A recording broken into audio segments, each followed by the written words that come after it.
à un BNDPG à tout moment Diomaye mën na dissoudre assemblée bi dès minuit.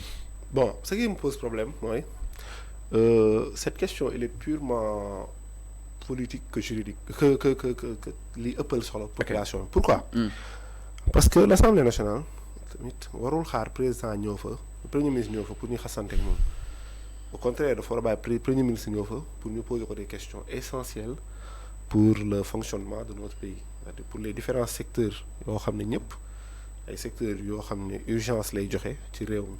Donc ils ont récolté ce qu'ils vont justement li ñu semé la ñu récolté concrètement parce que boobu ba tey ñi ngi menacé Ousmane Sonko. C'est pas seulement l'Assemblée nationale qui a menacé, hein. Okay. Tous les deux ont menacé ku ci nekk. Waaw. En fait mais ba tey Ousmane Sonko waxagul ci Assemblée nationale dafa ne ñu modifier ko règlement intérieur bi. wax na ci kañ. Nee na assemblée boobu du fa dem parce que du assemblée de qualité. loolu la wax ci texte am. dañuy suñu waxante dëgg loolu la wax. mais alors soo nee assemblée boobu du mais qualité. les députés de Benno ñoo waroon naxtaan ba jot li ñu bëgg. Ousmane Sonko ñëw pourquoi député Benno yi war a naxtaan. fa laa doon jëm nag maa dagg. Assemblée nationale warul indi premier ministre pour rek muy xastante. pour di ko xas wala affaire non non dafa war a indi premier ministre pour wax ak moom sur les enjeux sur les défis face auxquels sénégalais yi moom lañ jàkkaaroo loolu moo nekk rôle am. Premier ministre rôle am warul def sax déclaration de politique générale pour l'Assemblée. Déjà dafa war a wane ne il a le niveau pour être un premier ministre daf ko war a wanewaat fii. Deuxièmement, la déclaration de politique générale n'est pas pour seulement l'Assemblée nationale. Elle est pour toute la population sénégalaise. yow ça doit t'intéresser parce que ça donne de la matière. boo xam ne di nga ci mën a liggéey. man ça doit m'intéresser parce que dinaa xam yan orientation politique le Sénégalais yi jëm. et dinañ ko mën a analyser mën a xool les atouts et les inconvénients. Donc loolu mooy rôle déclaration de politique générale. Et au niveau même politique géopolitique dafay permettre ñu stabiliser suñu dëkk. parce que les informations que nous sommes en train bi ñu nekk di waxtaanee nii. au niveau international dañ koy waxtaanee dañ naan le premier ministre deful DPG jusqu'à présent. dañ naan aussi l'Assemblée nationale mu ngi xaar premier ministre mu def DPG. Donc tout ça ce sont des problèmes sur lesquels waroon nañ ko weesu. bu ñu fàtte ne il y a 6 mois nous sommes sortis d'une crise extraordinaire Sénégal génn ci gagnant Sénégal rek moo ci gagné. parce que fii la ñu toogoon man ak yow. mais Sonko si deful DPG su ko ñëpp di waxtaanee est-ce que faute bi moom la concrètement parce que modifié wu ñun exactement le riant di li nga xam ne que moo di le règlement intérieur ba Assemblée nationale ginnaaw ba ko ma ki dinwee indiwaatuñu ko exactement si li nga xam ne que moo di si pencum na réew ma et tant d'autres députés yi suñ si daloon yeewu teeloon ko modifié bàyyi xiiroog maayoo bi boobaa duñu yegg si situation boo xam ne itam neneen ñett fan moo leen dese foofu saan pencum na réew ma. xam nga Sénégal la moo si neex les gens répètent la même chose. ok Sénégal ñëpp répètent la même chose. mais en tant que constitutionnaliste en tant que juriste. bu ko Sonko di torpiller exactement torpiller li nga xam ne que moo di loi bi ak li fi règlement yi daay teg dem def benn assemblée boo xam ne kenn xamu ko. su torpiller lan constitution bi. maanaam Sonko su demoon assemblée nationale dafay dem foo xam ne kenn xamu ko kenn reconnaître ko fa. pourquoi kenn reconnaître ko. Macky da koo dindi woon te rent.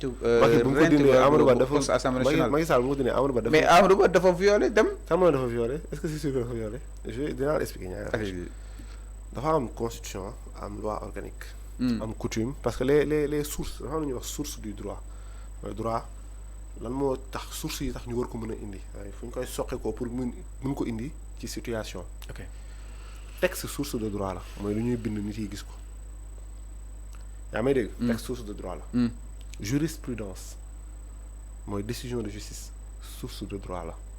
coutume mooy des faits source de droit la soo jëlee droit le régime parlementaire fu mu jógee foofu seen source du droit muy Grande-Bretagne coutume la ay France nag source du droit écrit la ak jurisprudence. ok soo jëlee wàllu texte la constitution moo wax de par son article 55.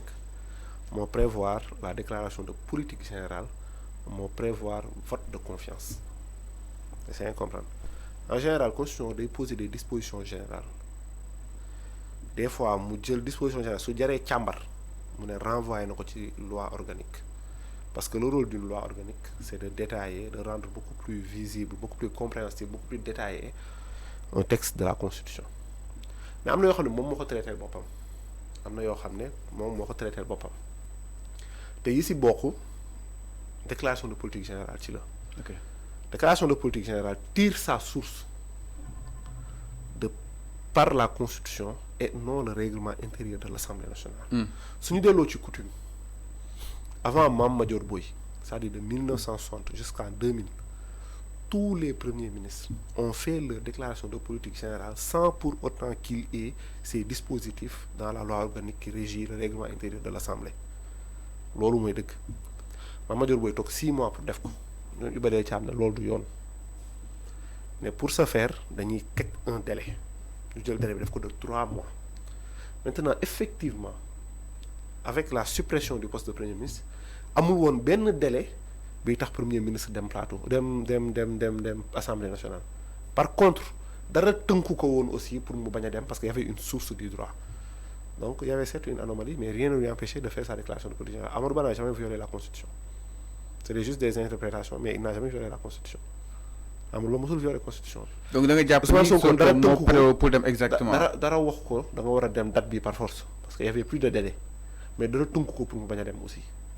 donc da nga jàpp ni Sonko moo pré woon pour dem. mais effectivement c'est la triste réalité pourquoi parce que depuis bu ñu changé assemblée bu ñu changé le règlement intérieur fixé nañ ko date le 11 ñëpp di xataraayu loolu moom ñëpp ko gis xanaa ñu nekk bañ a nekk mais ñëpp a doon xataraayu ñoom Ayib Daffé ñoom Amadou Ba ñëpp a xataraayu pour bañ a def pour mu bañ a def déclaration de non on a encore violé la constitution le règlement intérieur mais su nekkee parce que en principe dans les pays normaux premier ministre mooy daw pour def déclaration de politique générale pour xam fan la ñu parce que lu grave mooy la réalité d'aujourd'hui peut ne pas être celle de demain. ok parce que cette vague qui est pour aujourd'hui le gouvernement qu'on salue sax cette vague là suba mu def bañ a nekkati donc il ne faut pas nga nager ci kaw vague boobu pour def lu la neex dans les temps normaux dans les pays normaux premier ministre dafay daw dem defi déclaration de politique générale pour xam fan la ñuy yóbbu. alors sànq yaa ngi ko doon préciser exactement que ni face à cette opposition ak député yi nga xam ni itam ñi ngi fa est-ce concrètement xalaat nga ni assemblée nationale bu nu mel responsable na pour tenir face à Ousmane Sonko exactement est-ce que du fa dem ñu koy fàttali mbiram ak Adji Sarr et tant d'autres à tant qu'on perd. bon man je trouve que loolu du rôle pourtant wax naa ko fi léegi loolu du rôle assemblée nationale. mais su fekkee ñoom ci noonu la ñuy defee est-ce que loolu tamit du nga ko xaw a nangul. wax mais loolu constitution si légitimité dañ koy nangul mu bañ a wax lu constitution wax bu ñu fàtte ne la loi n'a point d'effet rétroactif elle ne régit que pour l'avenir. Aujourd'hui le nouveau règlement intérieur normalement ne s'applique même pas pour Ousmane Sonko. pour le premier ministre. mais xam naa fii ak 3 mois sûrement war na dem mais le danger de tout ça yéen tuddoo leen ko sax mooy la dissolution de l'Assemblée nationale qui est une chose très dangereuse pour man c'est une chose xaw ma kan moo conseillé gouvernement mais 10 minutes mais Diomaye mënut a continuer ak gouvernement bi loolu c'est évident. mënut a continuer ak gouvernement ak assemblée bi. pourquoi franchement parce que ku ñëw da nga koy dissoudre parce que aussi pas plus tard gis na ni ñu rejeté HCCT ak li nga xam ne que mu di 16 et tant d'autres donc c'est évident peut-être pour daal di war a mën a gouverner biral li nga xam ne que moo di son programme aussi le plan Pastef nekk en marche mu dissoudre boobu di li nga xam ne que moo di assemblée quoi comme bien sûr. bon pour que mu dissoudre pour ñu kiiwal ko HCCT ak CSE dafa amoon quelques divergences bu amoon ci ñaari pouvoir yi. ku nekk génn na xas moromam exécutif génn na xas morom. législatif génn na xas moromam man je ne suis pas pour que ñaari pouvoir yi di xasante je suis pour que ñaari pouvoir yi di waxtaan soo xamee histoire politique Sénégal di nga gis ne c'est pour une première ñu nar a dissoudre assemblée nationale bi mooy 3e alternance.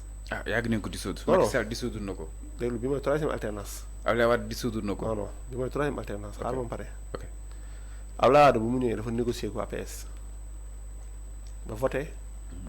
loi de finance am yaa ngi comprendre Macky Sall en 2012 7 xale lañu woon ñu ñaar ñëpp.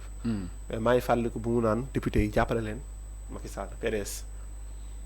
lan la député yi waroon def député yi dañu waroon ñoom ak gouvernement bi xool nu ñuy waxtaanee ba mettre l'intérêt du Sénégal ci kanam mais ku nekk waroo traiter sa bord ñaari parti yëpp dañuy politique instant yi te loolu arrangé wul le gouvernement ki nekk opposition mën na politique de kooku moom amul lu ñu koy laaj.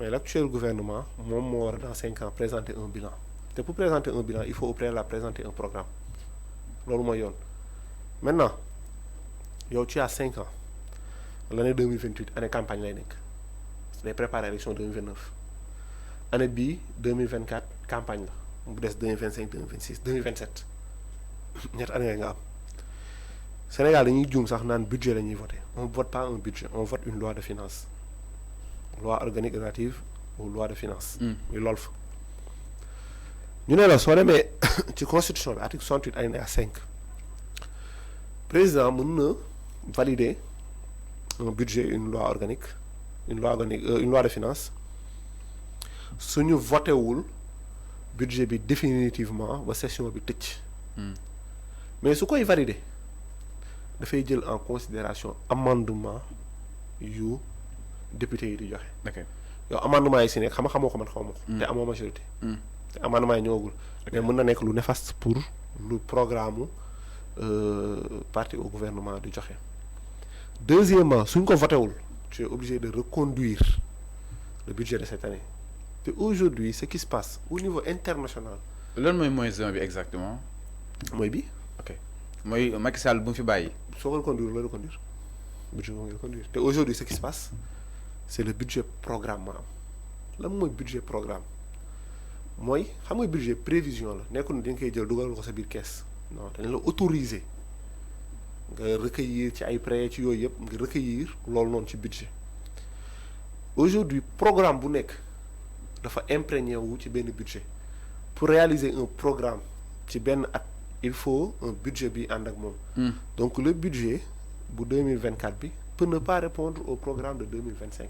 ok soo jëlee tey ci loi de finances on te parle de ça dans l'article 12 l'article 12 le prévoit donc li gënoon mooy ñu waxtaan ak assemblée nationale dem ba intérêt Sénégal nekk ci kanam assemblée nationale bàyyi benn côté gouvernement bàyyi ñoom ñu ànd liggéey ba élection sénégalais yi waxaat mais su kii génnee xas assemblée nationale génn fippu kan mooy perte sénégalais yi rek ak surtout le gouvernement parce que c'est lui qui parce que député Benno dañuy accroché wu ci dernière branche bi. donc da nga jàpp ni Diomaye dès minuit le 12 septembre àndoo pour mu tas li nga xam ne moo di assemblée nationale mais à la place donc tu proposes quoi justement si boobu. non pour man solution béy wéy na mbuus mais dama ne bon xam moom prérogative moom mooy xool ndax dafay neex. mu tas parce que instant bii tamit mën na ko